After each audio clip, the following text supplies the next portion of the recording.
Hello दोस्तों, आप सभी लोगों का स्वागत है विजडम नर्सिंग क्लासेज के इस ऑनलाइन प्लेटफॉर्म के ऊपर। आप सभी लोगों का स्वागत करता हूं। आरआरबी नर्सिंग सुपरिटेंडेंट की जो है वो जुलाई के अंदर वैकेंसी आने वाली है।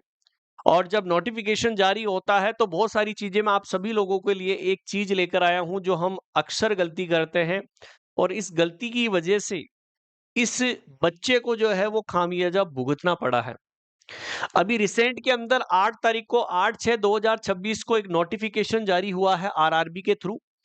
भारत सरकार रेल मंत्रालय सिकंदराबाद से department from the appearing and appointment through the all examination of RRB. Department का मतलब क्या है कि एक बच्चे को निष्कासित कर दिया गया है। आप एग्जाम से वंचित है और कितने साल तक, 3 साल तक बैन कर दिया गया है। क्या कारण रहा है जिसकी वजह से उसे बैन किया गया है, मैं आप सभी लोगों तक वो डिटेल शेयर करने वाला हूं जो अक्सर हम ओवर स्मार्टनेस की वजह से गलती करते हैं। जहां पर शो किया गया, कोज नोटिस दिया गया, ऑफिस लेटर दिया गया। इसने क्या किया था कि शो कोज नोटिस दिया गया था वो इस रेफरेंस से दिया गया था, सबमिट किया था इसने 19/2/2026 regard submission multiple application of the CEN02। मतलब मल्टीपल एप्लीकेशन अप्लाई करा। मल्टीपल एप्लीकेशन मतलब कि बोलते हैं ना कि मैं जो है वो आरआरबी अजमेर से भी लगा देता हूं, आरआरबी जम्मू से भी लगा देता हूं। ठीक है, कहीं ना कहीं होगा तो वहां तो मेरा नंबर आ ही जाएगा। तो याद रखिएगा यहां पर इन्होंने क्या किया, जनरल इंस्ट्रक्शन इन्होंने नहीं पढ़े होंगे।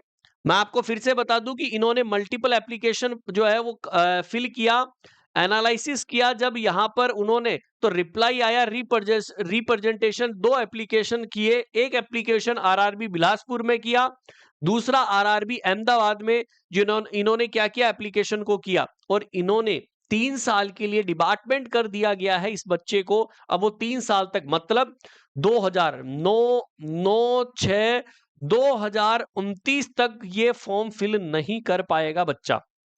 तो इसीलिए याद रखिएगा, यदि आपको आरआरबी नर्सिंग सुपरिटेंडेंट के अंदर बेटा जी सीट लेनी है तो एक ही जगह से ले लो। अब वो आप पे डिपेंड है, मल्टीपल एप्लीकेशन मत लगाना। क्योंकि रेलवे, ये देखो ये कब लगी थी, ये लगी थी 2024 के अंदर। ठीक है, जो ये एग्जाम कंडक्ट हुआ था वो 2024 का है।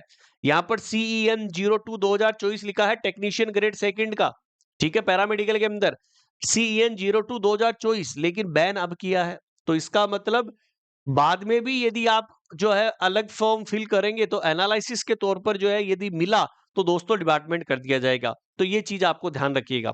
अब रिसेंट के अंदर ये वैकेंसी आने वाली है तो आपकी तैयारी जो है वो मजबूत होनी चाहिए। तो तैयारी के लिए विजडम नर्सिंग क्लासेज की आप सभी लोगों को एप्लीकेशन डाउनलोड कर लेनी है।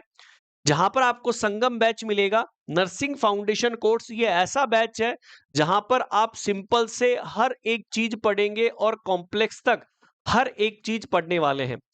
रिकॉर्डेड सेशन, पीडीएफ नोट्स, 1 साल की वैलिडिटी आपको मिलेगी। और इस कोर्स की जो प्राइस रखी गई है वो 1999 रुपए रखी गई है। तो जाइए, आप सभी लोग जो है वो इस कोर्स के माध्यम से अपनी तैयारी को मजबूत कर सकते हैं। या यदि आप YouTube का सेशन लेना चाहते हैं तो YouTube के ऊपर डेली सुबह 9 बजे, ठीक है, और डेली 8 से 10 बजे डेली क्लासेज होती है आरआरबी नर्सिंग सुपरिटेंडेंट को टारगेट करते हुए। तो डेली आपको ये क्लासेज भी अटेंड करनी है। यदि आप तैयारी करना चाहते हैं, हमारे साथ जुड़ना चाहते हैं, ठीक है, नॉर्सेट के लिए, तो दोस्तों आप सभी लोगों के लिए विजडम स्टार्ट कर रहा है 4 जुलाई से मेंटोरशिप प्रोग्राम, जहां पर आप सभी लोगों को 60 डेज का मेंटोरशिप हम करने वाले हैं। याद रखना, क्रैक नोट सेट कराएंगे इन द फर्स्ट अटेम्प्ट। याद रखिएगा, ये सभी चीज आपको YouTube के ऊपर प्रोवाइड करवाने वाले हैं। 60 दिन आप हमें दीजिएगा, सिलेक्शन हम करवाएंगे नोट सेट के अंदर। और ये आरआरबी का जो है वो नोटिस मैंने आपको दिखा दिया है डिपार्टमेंट का। तो फॉर्म भरते समय आप जरूर जो है इस चीज का ध्यान रखिएगा। फिर भी यदि आपको प्रॉब्लम हो तो आप कमेंट सेक्शन के अंदर बताइएगा, आपकी सभी प्रॉब्लम को सॉल्यूशन किया जाएगा। सभी को ऑल द बेस्ट।